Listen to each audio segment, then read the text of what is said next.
Let's consider mean average precision now. So mean average precision is actually mean across different queries. So let's consider this example. These are the relevant documents for query 1 और किसी ranking scheme के according आपको ये documents return हो रही हैं.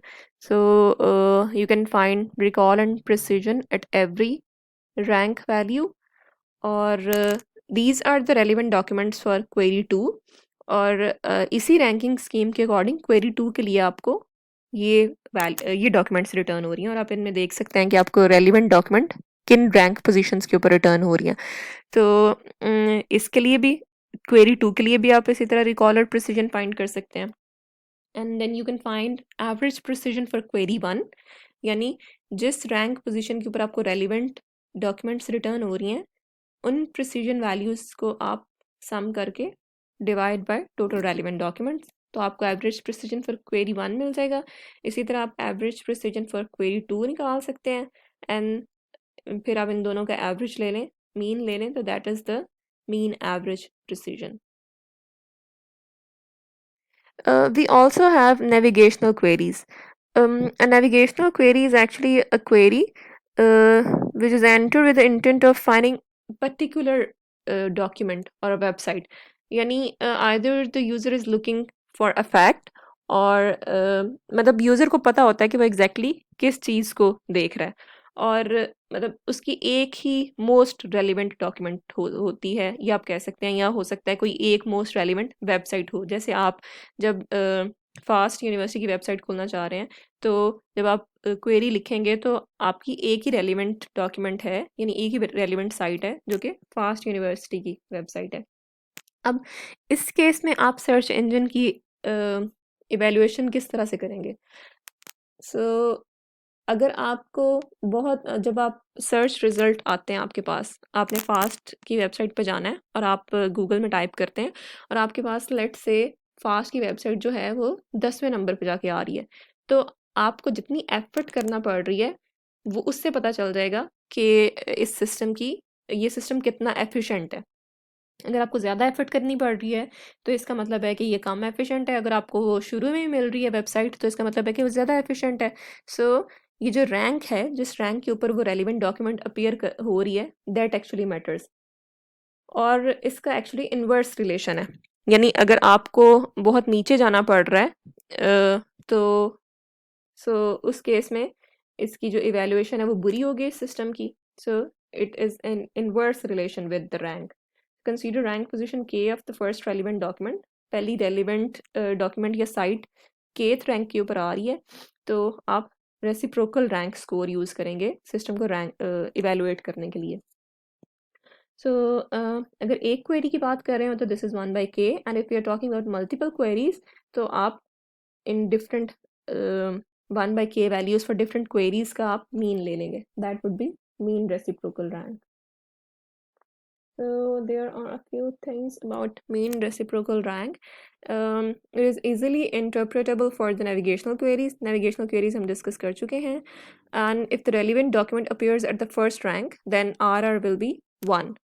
And MRR of 0.5 means that on average, because हम average ले रहे होते हैं multiple queries का, you'll see the relevant document at second rank. And MRR of 0.1 means on average you'll see the relevant document at the 10th rank. It is actually measuring the effort that the user has to exert to find the relevant document. So far we were discussing binary relevance. मतलब हम सिर्फ ये देख रहे थे कि document relevant है या नॉन रेलिवेंट है और वो किस रैंक पे आ रही है. लेकिन अब हम देखेंगे कि if a document is relevant then how relevant it is.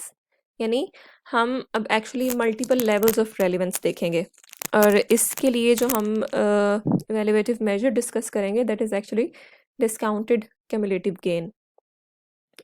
So there are two assumptions that we are going to make for this discounted cumulative gain.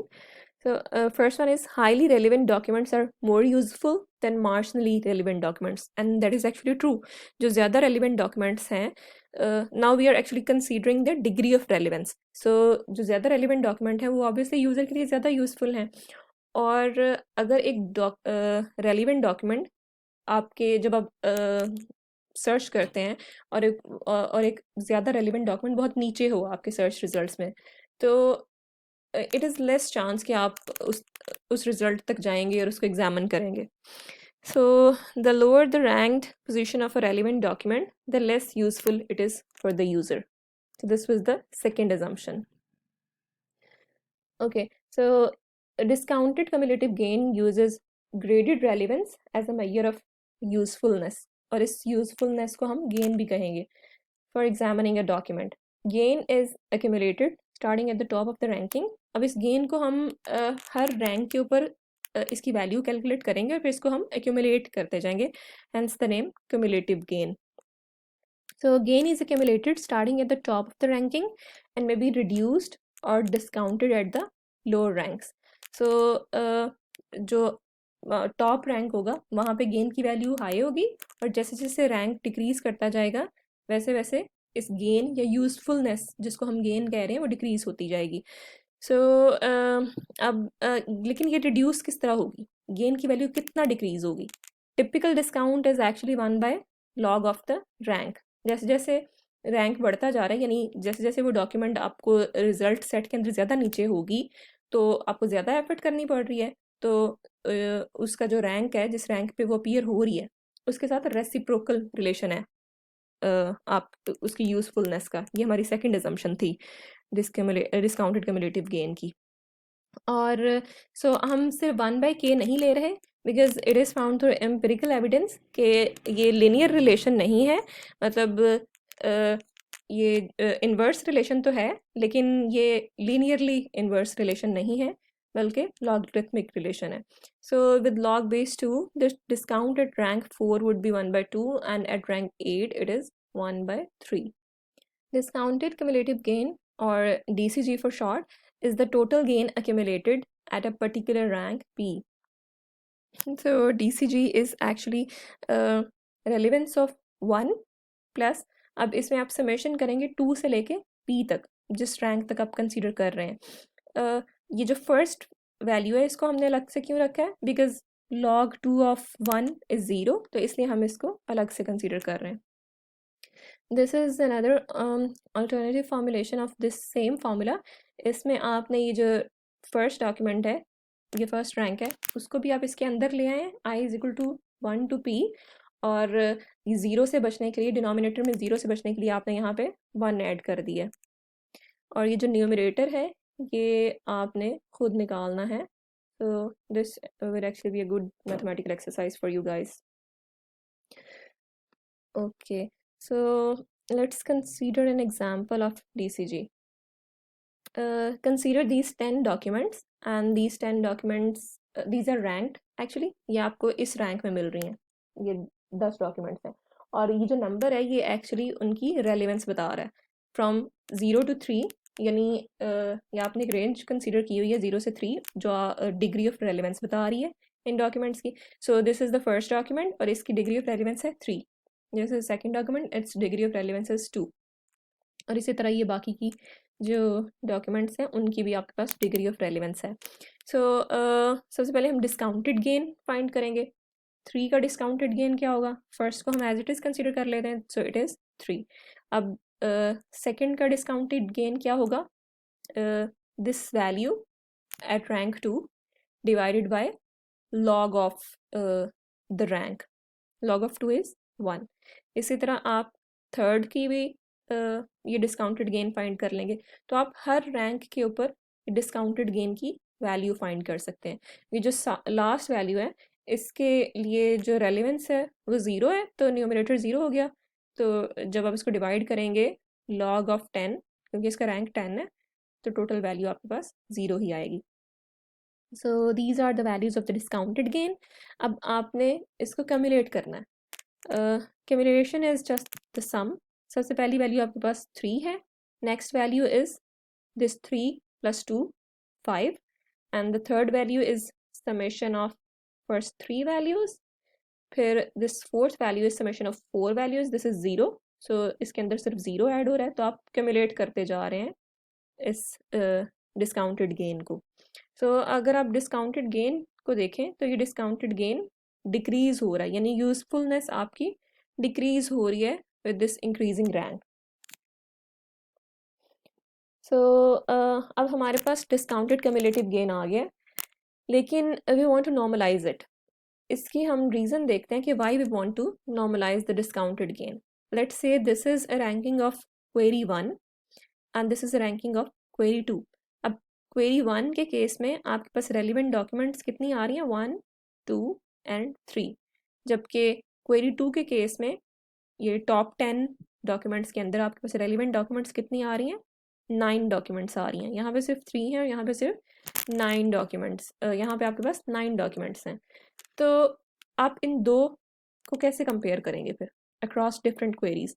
इसका जो डिस्काउंटेड कम्युलेटिव गेन है वो कम होगा, और जो Q2 का है वो ज़्यादा होगा। तो उसकी रीज़न सिर्फ ये है कि इसमें आपको ज़्यादा रेलिवेंट डॉक्यूमेंट्स रिटर्न हो रही हैं, जबकि इस केस में Q1 के केस में आपको कम रेलिवेंट डॉक्यूमेंट्स रिटर्न हो रही हैं। अब इसका ताल्लुक number of relevant documents return से है कि यहाँ पे आपको 3 रेलिवेंट डॉक्यूमेंट्स रिटर्न हो रही हैं, यहाँ पे 9 रेलिवेंट डॉक्यूमेंट्स रिटर्न हो रही हैं। इसका ताल्लुक यहाँ पे डिग्री ऑफ रेलिवेंस से नहीं है अभी। तो how can we normalize this situation? So consider this. So relevant documents for query 1 are these। अब ये हमने सॉर्ट कर लिया, इसको सॉर्ट करना नहीं बल्कि आप यूँ समझें कि ये आइडियल रैंकिंग है जो होनी चाहिए थी। जब ये डॉक्यूमेंट्स रिटर्न हो रही हैं आपके पास, तो सबसे पहले आपको वो डॉक्यूमेंट रिटर्न होनी चाहिए थी जिसकी रेलिवेंस सबसे ज़्यादा है, फिर सेकंड नंबर वाली डॉक्यूमेंट, फिर थर्ड नंबर वाली डॉक्यूमेंट। और क्वेरी 2 के लिए आपको किस तरह से डॉक्यूमेंट्स रिटर्न होनी चाहिए थी? पहले सारी मैक्सिमम डिग्री वाली डॉक्यूमेंट्स आ जानी चाहिए थी, फिर उससे लोअर डिग्री वाली, फिर उससे लोअर डिग्री वाली। So this is the ideal result जो होना चाहिए था, ठीक है। जबकि आपके पास एक्चुअल रिजल्ट क्या आ रहा है, ये है जो आपका सिस्टम आपको प्रोवाइड कर रहा है। तो ये जो आपका सिस्टम आपको रिजल्ट दे रहा है, हम इसको कंपेयर करना चाहते हैं क्रॉस डिफरेंट क्वेरीज। हम चाहते हैं कि वो कंपेरेबल हो जाए, ताकि हम अगर एट द एंड उनका मीन लेते हैं या इस तरह की कोई और उनके ऊपर मेजर अप्लाई करते हैं तो वो कंपेरेबल हो। तो अपने सिस्टम के इन दो रिजल्ट्स को कंपेरेबल बनाने के लिए हम इनको आइडियल रिजल्ट से डिवाइड करेंगे, यानी हम नॉर्मलाइज करेंगे इन रिजल्ट्स को। So these are the relevant documents for query 1. This is the ideal result that should have been given by the system. And these are the relevant documents for query 2. And now this is the actual ranking provided by your system for query 1. And this is the ranking provided for query 2.